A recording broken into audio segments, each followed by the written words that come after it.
Introdução à eletrostática. Eletrostática é a parte da física que estuda as diversas situações de cargas elétricas em equilíbrio e os fenômenos que advêm dessas situações. Antes da gente entender sobre essas situações envolvendo a carga elétrica, precisamos saber onde essas cargas elétricas estão. Sabemos que a matéria é constituída por pequenas unidades chamadas de átomo. Conhecemos a representação do átomo, que é desta forma, na qual nós temos no átomo um núcleo. Nesse núcleo tem-se prótons, nêutrons e temos do lado de fora a eletrosfera, onde ficam os elétrons. Os prótons e os elétrons são as cargas elétricas do nosso átomo, nos quais os prótons são as cargas positivas e os elétrons as cargas negativas. Os nêutrons, eles não têm cargas. Atenção! São as cargas elétricas negativas, os elétrons, que podem ser movimentados. Nunca os prótons vão ser movimentados. Vocês concordam que, ao observar a estrutura do átomo, percebemos que a parte da eletrosfera, onde os elétrons estão, é muito mais fácil de ser mexida, digamos assim, do que a parte do núcleo. Sendo assim, é muito mais fácil fazer uma movimentação de elétrons com os elétrons do que uma movimentação com os prótons que estão lá no núcleo protegidos por essa camada da eletrosfera.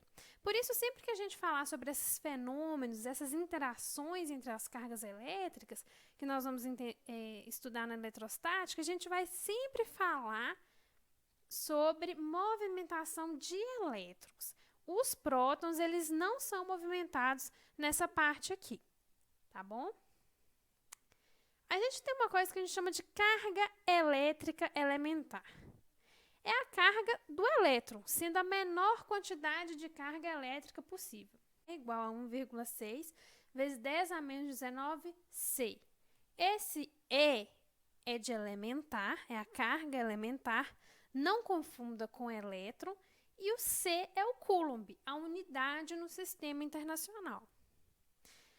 É importante a gente destacar aqui sobre condutores e isolantes. Os condutores, eles são os materiais que permitem a transferência de elétrons com mais facilidade, como, por exemplo, os metais. Já os isolantes, eles são os materiais que têm a dificuldade de transferir os elétrons, como, por exemplo, a borracha e o vidro. Voltando no nosso átomo, vamos entender aqui que esse átomo, ele é um átomo neutro. O que faz o átomo ser neutro? É o equilíbrio entre a quantidade de prótons e elétrons do átomo. Nesse caso específico que a gente representou, nós temos dentro do nosso núcleo 4 prótons, então ele tem uma carga de 4 prótons, uma carga positiva de 4, e na eletrosfera uma carga negativa de 4. Então, isso está em equilíbrio. Pelo fato de estar em equilíbrio, o nosso átomo ele está neutro. Então, cuidado de pensar que o átomo neutro não tem carga positiva e nem carga negativa. Ele tem carga positiva e tem carga negativa. Só que essas cargas elas estão em equilíbrio. E quando é que elas não estão em equilíbrio? Quando ocorre os processos de eletrização. A eletrização de um corpo ocorre quando se produz um desequilíbrio entre o número total de prótons e elétrons dos seus átomos. Vamos pensar aqui, ó, um outro átomo. Nesse núcleo desse meu átomo tem 4 prótons, 4 nêutrons, mas na eletrosfera eu só tenho 2 elétrons. Ou seja, eu tenho mais prótons do que elétrons. Se eu tenho mais carga positiva do que carga negativa, é lógico que o meu íon vai ser positivo. Em uma outra situação que o meu núcleo ele tem 4 prótons e 4 nêutrons, mas na minha eletrosfera eu tenho 6 elétrons, o meu íon ele vai ser negativo, porque eu tenho mais elétrons do que prótons no meu átomo. A carga elétrica é a carga do corpo eletrizado. E a gente pode quantificar isso matematicamente. Quando eu falar que é a expressão da carga elétrica, sempre é simbolizada a carga elétrica como a letra Q, maiúscula. é igual a N vezes Z. N vai ser o número de elétrons ou prótons e é a carga elementar. Quando eu falo de carga elétrica, eu não estou falando aqui na eletrização do desequilíbrio do número total de prótons ou elétrons.